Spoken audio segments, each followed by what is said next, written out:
is not me. Kakambal ko yan. Huwag mo naman akong gawing tanga. Hindi kita ginagawang tanga. Ginagawa kitang tanga kung sinabi ko sa'yo magsuklay ka. Ang sinasabi ko lang, hindi nga ako yan kasi nga kakambal ko yan. So anong kwento, ha?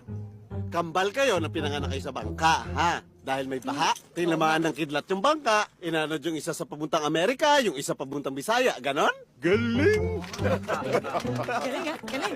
Galing! Oo, yun nga ang storya ko. Ikaw, anong storya mo? Na triplets din kayo na yung kapatid mong isa posporo at yung isa cotton buds. At yung tatay mo endorser ng sabon panlaba at yung lolo mo host ng isang showbiz-oriented talk show. Ano, magsalita ka. Marami kong alam tungkol sa'yo na eksplosibo. Sumagot ka. Now na!